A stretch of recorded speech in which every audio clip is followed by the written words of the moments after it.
আসসালামু আলাইকুম প্রিয় দর্শক। আজকে আমরা আইপিএস এর একটি কমন সার্কিট ডিএসপি 4টি এলপি বোর্ড 4টি এলপি সার্কিট এটা কেমনে সেটআপ করতে হয় ফুল ইনস্টলেশন আজকে আমরা দেখাবো। দেখেন,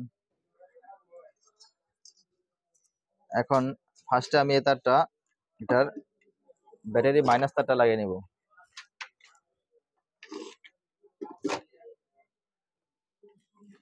এই আইপিএস এর বোর্ডগুলো আপনারা যখন বাজার থেকে কিনবেন অবশ্যই এগুলোর জ্বালাই এবং পার্টসগুলো ঠিকঠাক আছে দেখে নেবেন।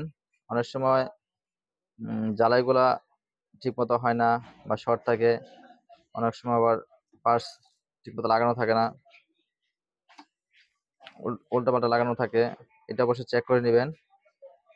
সব ঠিকঠাক থাকলে এই বোর্ডগুলো এক চান্স ইনশাল্লাহ ওকে হয়ে যাবে। আর এই বোর্ডের আরেকটা কমন যে বিষয়, বোর্ডগুলো যখন আপনারা জ্বালাই করবেন অবশ্যই এই সাদা পয়েন্টগুলো মোটা তার দিয়ে ভালো করে জ্বালাই করে নেবেন। আইপিএস চালানোর সময় এগুলো হাই এম্পিয়ার প্রভাবিত হয়। তো আমার যেহেতু ব্যাটারি মাইনাস তার লাগানো কমপ্লিট, এখন আমি আর অন্যান্য তারগুলো লাগিয়ে নিব। দেখেন, আমার এই আইপিএসটা শুধু টেস্টিং এর জন্য, এটা কোনো ডেলিভারি বা কোনো অর্ডার না, এরকম না। যার জন্য এটা শুধু স্যাম্পল হিসেবে আমি করতেছি আপনাদের দেখানোর জন্য। ফার্স্টে এটা আমি এই আইপিএসটা করতে গেলে একটা সিডি কয়েল লাগবে আর ট্রান্সফর্মার লাগবে। এখন এটার সিডি কয়েলে তারটা লাগিয়ে নিব। এই সিডি কয়েলের তারটা লাগাতে এটা কোনো উল্টা বা বাউ নেই, আপনি এটা সিডি কয়েলের পয়েন্টটাকে লাগিয়ে নিলে হবে। আমি দুইটা তার লাগিয়ে নিলাম, মানে এই দুইটা তার লাগানো কমপ্লিট। এখন আমার ফেস নিউট্রাল এগুলো লাগাতে হবে। এটা হচ্ছে নিউট্রালটা আপনার ট্রান্সফরমারের নিউট্রাল, সকেট আউটপুটের নিউট্রাল, এসি কয়েলের নিউট্রাল, তিনটা নিউট্রাল একসাথে করে এটা আমার নিউট্রাল কানেকশন চলে গেল। আর একটা বিষয়, আপনারা সিডি কয়েলটা যখন লাগাবেন অবশ্যই ট্রান্সফরমার থেকে যে নিউট্রালটা গেছে ওইটার সাথে কানেকশন করে লাগাবেন। দেখো, এটা ট্রান্সফরমার সাথে যেটা নিউট্রাল গেছে ওইটার সাথে লাগাবেন, তাহলে সিডি কয়েলটা খুব ভালোভাবে কাজ করবে। তারপর আমরা কটের এসি ইনপুটটা লাগিয়ে নিলাম।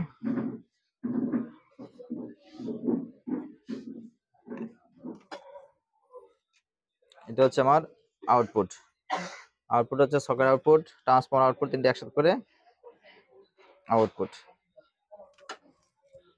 আমার মোটামুটি এসি কানেকশন কমপ্লিট। এখন আমি ব্যাটারি প্লাস তারটা লাগিয়ে নিব। এই আমার ব্যাটারি প্লাস তার, এটা বড় হিটসিং এ লাগিয়ে নেব।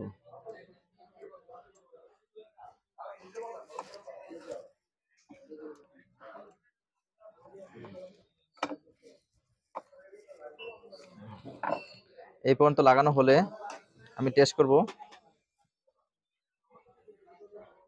সেটআপের জন্য সেটিং করার কিবোর্ডটা লাগিয়ে নিব। আমার এই পর্যন্ত কমপ্লিট হওয়ার পরে দেখবো যে আমার বোর্ডটা কি অসিলেশন ঠিক আছে কিনা। অসিলেশন চেক দেওয়ার জন্য কয়েকটা সিস্টেম আছে, তো আমি একটা সিস্টেম আপনাদের দেখাচ্ছি। Heat sink to heat sink oscillation check. তো এটার জন্য আমি ব্যাটারি নেগেটিভ লাগিয়ে নিলাম। পজিটিভ আগে লাগানো ছিল, দেখেন এখানে ডিসপ্লে এসে পড়ছে। এখন আমি অসিলেশন চেক করব। আইপিএসটা রান দেওয়ার পরে ছোট হিটসিং আর বড় হিটসিং এর প্লাস মাইনাস ধরার পরে দেখেন এই অসিলেশন আসছে। এই পাশে দেখি আর এই পাশে অসিলেশন আসছে। তো যেহেতু দুই পাশে অসিলেশন ঠিক আছে, সুতরাং আমার বোর্ডটা অসিলেশন সাইডটা ওকে। এখন বাদ বাকি কানেকশন গুলো কমপ্লিট করে ট্রান্সফরমার তার ধরে লাগিয়ে নিলাম।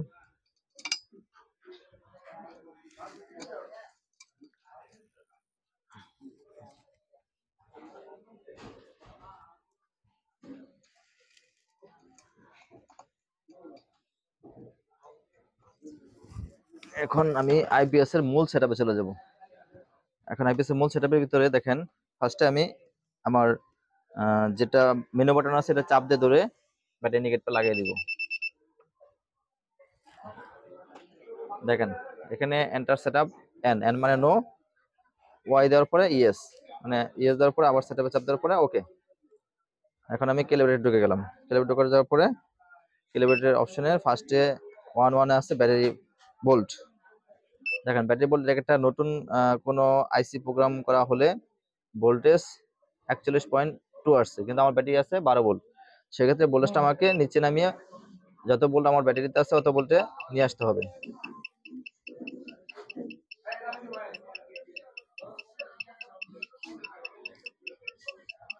আমার ব্যাটারিটা আছে 11.8, তো আমি সেটআপে 11.8 নিয়ে আসবো। আসলে আমার এই যে প্লেসটা এখানে আসলে একটু কোলাহলপূর্ণ জায়গা, এটা মূলত আমার দোকান আর আমার কারখানার নিরিবিলি পরিবেশ ছিল, কিন্তু এখন আসলে দোকানে লোক সংখ্যার কারণে কারখানা যাওয়ার মতো পরিবেশ ছিল না, তাই ভিডিওটা দোকানে করা।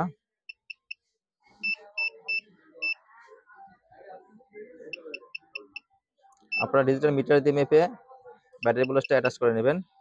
11.8 আমি ব্যাটারিটা আমার সেটআপ করে নিলাম। এখন দ্বিতীয় অপশনে চলে যাব, এসি আউট।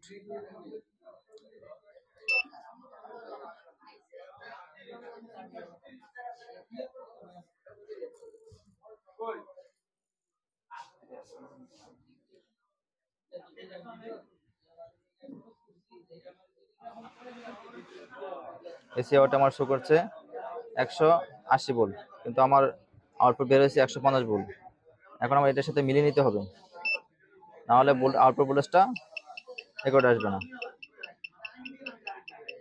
আমার আউটপুট যত ভোল্টেজ আছে এটার সাথে আমার ডিসপ্লে ভোল্টেজটা রেকর্ড মিলাতে হবে।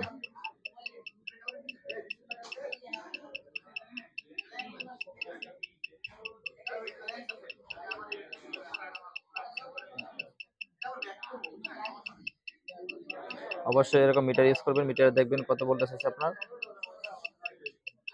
আমার এখানে 48 আসছে, আমি 48 নিয়ে আসবো। আমার 48 ভোল্টেজ নিয়ে আসছে। আমার এসি আউটপুট ওকে। ইনভার্টার লোড, আমি লোডটা সিলেক্ট করব। যেহেতু আমি 60 ওয়াট লোড দিয়েছি, দেখেন ওই যে বাতি ওখানে আমার লোড দেওয়া 60 ওয়াট, আমার ডিসপ্লেতে শো করতেছে 63 ওয়াট। যেহেতু আমাকে 2 ওয়াট 3 ওয়াট বেশি আছে, এটার সাথে আমি রেকর্ড নিয়ে নিব।